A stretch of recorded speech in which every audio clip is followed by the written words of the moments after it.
आज हम पढ़ने जा रहे हैं BA third year fifth semester प्राचीन इतिहास। पेपर 1 है आपका। इसमें प्राचीन भारत का राज्य, अर्थव्यवस्था और समाज। पहला पार्ट है आपका प्राचीन भारत में वर्ण और जाति, अवधारणा और विकास। इससे संबंधित एक क्वेश्चन बनता है कि वर्ण के अर्थ को स्पष्ट कीजिए। वर्ण व्यवस्था की उत्पत्ति संबंधी अवधारणा की विवेचना कीजिए।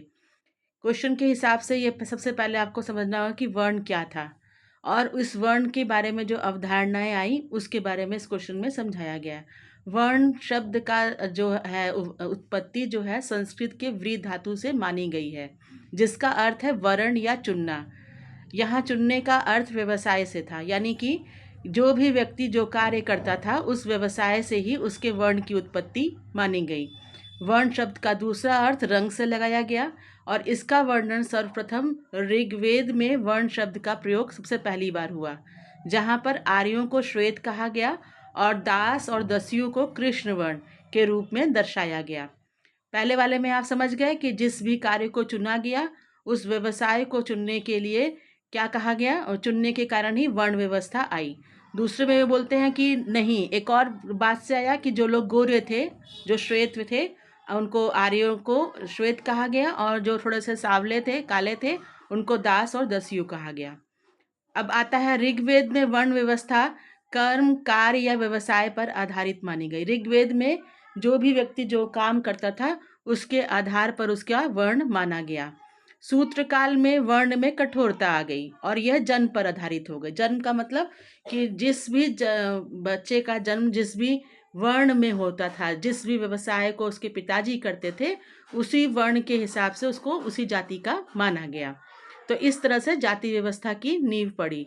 वर्ण व्यवस्था की उत्पत्ति संबंधी अवधारणा में कई सारे अवधारणा हैं, जिसमें सबसे पहले आता है आपका परंपरागत या दैवीय दैवीय अवधारणा। वर्ण व्यवस्था की उत्पत्ति के विषय में दैवीय अवधारणा सबसे प्राचीन है, सबसे पुरानी है। ये कहाँ आया? सबसे पहले ऋग्वेद में।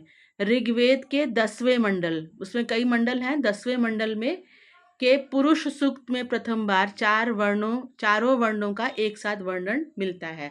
4 वर्ण कौन से थे? ब्राह्मण, क्षत्रिय, वैश्य और शूद्र। ये कैसे आए? इनके अनुसार, ऋग्वेद के अनुसार ये कहा गया कि एक विराट पुरुष था जिसे ईश्वर माना गया और उस ईश्वर के मुख से आए ब्राह्मण, भुजाओं से आए क्षत्रिय, जंघा से आए वैश्य और पैर से क्या मानेगा? शूद्र उत्पन्न हुए। इसलिए मुख से होने के कारण ब्राह्मणों को के लिए कहा गया कि वो ज्ञान देंगे। भुजाओं से प्रकट होने के कारण क्षत्रियों से ये कहा गया कि मतलब ये उनके कार्यों में आएगा कि वो लोगों से सबकी रक्षा करेंगे। और जंघा से उत्पन्न होने के कारण वैश्य को ये कहा कि वो व्यापार जैसा काम करेंगे। और पैर जो शूद्र से उत्पन्न हुए उनको सफाई या खेती करने के काम से संबंधित जोड़ दिया गया। ऋग्वेद की इस देवी अवधारणा का समर्थन बहुत लंबे समय तक चला। वो समय था आपका महाभारत में भी माना गया, गीता में माना गया, पुराण में माना गया, इत्यादि साहित्यों में भी इसका वर्णन मिलता है। लेकिन कुछ परिवर्तन आता गया। जैसे क्या? महाभारत में ऋग्वेद की तरह ही वर्णों की उत्पत्ति की कल्पना की गई। अंतर केवल इतना था कि महाभारत में विराट पुरुष के स्थान पर किसका वर्णन माना गया? ब्रह्मा जी का। ये कहा गया कि ब्रह्मा जी के मुख से ही ब्राह्मण, फिर उनकी क्या कहते हैं, भुजाओं से क्षत्रिय, जंघा से वैश्य और पैर से शूद्र की उत्पत्ति हुई। मनुस्मृति में भी यही वर्णन मिलता है। कैसा वर्णन? कि ये उन लोगों ने भी यही माना कि ब्रह्मा जी के द्वारा ही इन चारों वर्णों की उत्पत्ति हुई। मेरे ख्याल से आपको वर्ण समझ में आ गया। वर्ण वह व्यवस्था थी जो लोग जो काम करते थे उस काम के हिसाब से उनको 4 वर्णों में बांट दिया गया था। अब आता है आपका विष्णु पुराण। इसमें भी बताया गया कि भगवान विष्णु के मुख, भुजा, जंघा और पैर से चारों वर्णों की उत्पत्ति हुई। इसी तरह का विवरण और भी जगह मिला, जैसे मत्स्य पुराण में, ब्राह्मण में एवं वायु पुराण में भी प्राप्त होता है। फिर आता है रंग की अवधारणा। देखिए, पहली अवधारणा आप समझ गए, जिसमें जिसने जिस कार्य को चुना उसके उसके हिसाब से वर्ण व्यवस्था में रखा गया। लेकिन अब आ गया रंग की अवधारणा पे। महाभारत में भृगु ऋषि ने वर्णों की उत्पत्ति की अवधारणा को प्रस्तुत करते हुए कहा कि ब्रह्मा ने सबसे पहले केवल ब्राह्मणों की ही रचना की थी, परंतु बाद में त्वचा के विभिन्न रंगों के आधार पर 3 वर्णों की उत्पत्ति हुई। ब्राह्मणों का रंग क्या था? सफेद था, श्वेत था। क्षत्रियों का लाल था, जिसे लोहित कहा गया। वैश्यों का पीला था जिसे पीत कहा गया, और शूद्र का काला था यानी असीत कहा गया। इससे आपका एक शॉर्ट क्वेश्चन बनता है कि पूछा जा सकता है कि ब्राह्मणों को किस रंग का माना गया? सफ़ेद रंग का, क्षत्रियों को लाल लोहित रंग का, वैश्य को पीला पीत रंग का और शूद्र को काला रंग आसित रंग माना गया। तो अब आपने देखा ना, अभी तक तो चुनने पर था, अब रंग के हिसाब से चारों वर्णों की उत्पत्ति मानी गई। अब तीसरे में आता है गुण की अवधारणा। गुण क्या होता है? जो व्यक्ति में जो काबिलियत होती है, जो प्रतिभा होती है, उसे हम क्या कहते हैं? गुण की अवधारणा। मनु ने 3 प्रकार के गुणों का वर्णन करते हुए वर्ण व्यवस्था की प्रकृति को गुणों के आधार पर स्वीकार किया। ये गुण ही समाज को 4 भागों में विभक्त करते थे, और वह गुण क्या कहलाते थे? उनके धर्म कहलाते थे। मुख्य रूप से 3 प्रकार के गुण थे, जैसे ब्राह्मणों का सत्व गुण, क्षत्रियों का रजोगुण, वैश्य का रजोगुण एवं तमोगुण और शूद्र का तमोगुण माना गया। ये अलग अलग गुण थे जिसके हिसाब से उनके कार्यों को बांटा गया।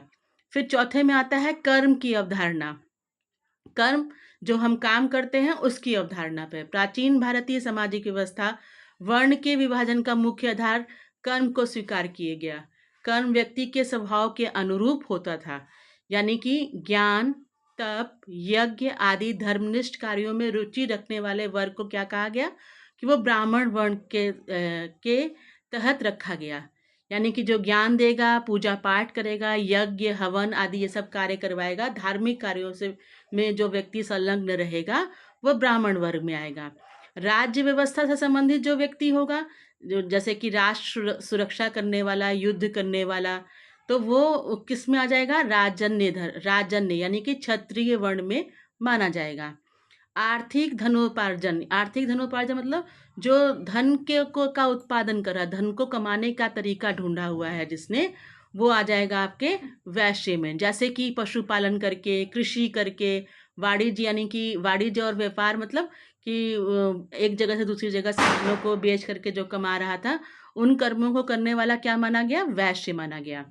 अब प्रथम 3 वर्णों की सेवा करने वाले को क्या माना गया? शूद्र, क्योंकि तीनों को ज़रूरत थी। भाई सब अनाज उगाने के लिए चाहिए था, कोई सफाई करने के लिए चाहिए था, तो इन तीनों की जो सेवा कर रहे थे उनको क्या माना गया? शूद्र माना गया। आमतौर पे यह स्वीकार करते हैं कि पूर्व जन्मों के कर्मों के परिणाम स्वरूप ही कोई व्यक्ति इन वर्णों में उत्पन्न होता है। अभी देखिए, सबसे पहले मैंने आपको बताया था कि जो व्यक्ति जो कार्य को कर रहा है वो उस वर्ण में माना गया, लेकिन अभी क्या कर रहे हैं कि जो व्यक्ति उस वर्ण में पैदा हुआ, यानी कह रहा है ना ये लाइन कि पूर्व जन्मों के कर्मों के परिणाम स्वरूप, यानी हमने जो इस जन्म में कर्म किए उसके जो परिणाम स्वरूप जिस भी जगह पे हमारा दोबारा जन्म होता है, तो वो जो जन्म होता है वो कर्म के आधार पर ना होकर के किसके आधार पर हो गया? पूर्व जन्मों के कर्मों के आधार पर हुआ ये। तो कर्म के आधार पर एक ही परिवार में अलग अलग वर्णावलंबियों के रहने का प्रमाण भी वेद में मिलता है। सही बात है। ऐसा भी हुआ है कि कहीं कहीं पे ब्राह्मणों के घर में क्षत्रियों के कार्यों में रुचि रखने वाले लोग भी पैदा हुए हैं। कई क्षत्रिय ऐसे भी रहे जो पढ़ाने में रुचि रखते थे, तो वो ब्राह्मण वाला काम कर रहे थे। ऐसे ये काम अलग अलग भी होने लगे। गौतम बुद्ध ने भी कर्म को प्रधान माना। उनके अनुसार मानव का अगला जन्म पिछले जन्म के कर्मों के आधार पर ही होता है।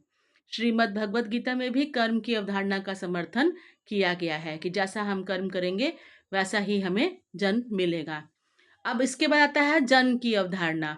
वर्ण की उत्पत्ति के जन्म संबंधी अवधारणा का प्रतिपादन प्राचीन ग्रंथ में मौजूद साक्ष्य के आधार पर किया गया। आप स्तंभ धर्म सूत्र में कहा गया कि ब्राह्मण परिवार में जन्मा व्यक्ति अयोग्य और अज्ञानी होकर भी पूजनीय माना जाता था तथा चारों वर्णों में श्रेष्ठ समझा जाता था। इस प्रकार वर्ण का आधार जन्म माना गया, ना कि कर्म। उद्योग धंधे वंशानुगत हो गए। इसमें क्या कहा गया कि अगर ब्राह्मण धर्म में जन्मा हुआ व्यक्ति है, वो अगर पढ़ा लिखा भी नहीं है, वो कुछ विशेष योग्यता भी नहीं रख रहा, लेकिन तब भी वो पूजनीय माना जाएगा, क्योंकि वो किस धर्म में जन्म लिया है? उसने ब्राह्मण धर्म में। और अब क्या हो गया कि जो भी काम थे वो वंशानुगत हो गए, मतलब पिता से पुत्र वही काम करेगा जो उसके पिताजी कर रहे थे। द्रोणाचार्य का कर्म क्षत्रिय था, लेकिन जन्म से वो क्या थे? ब्राह्मण थे, और ब्राह्मण माने भी गए।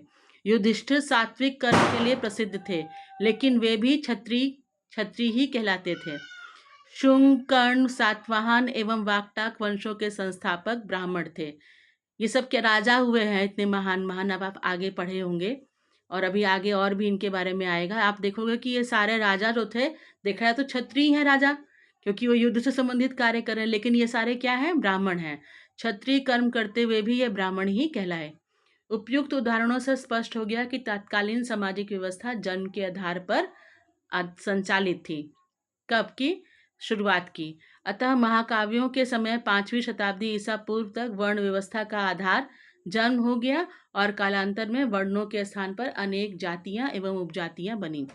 आशा है आपको ये क्वेश्चन समझ में आ गया। इससे संबंधित कोई भी जानकारी आपको चाहिए तो आप लाइक शेयर सब्सक्राइब करके पूछ सकते हैं।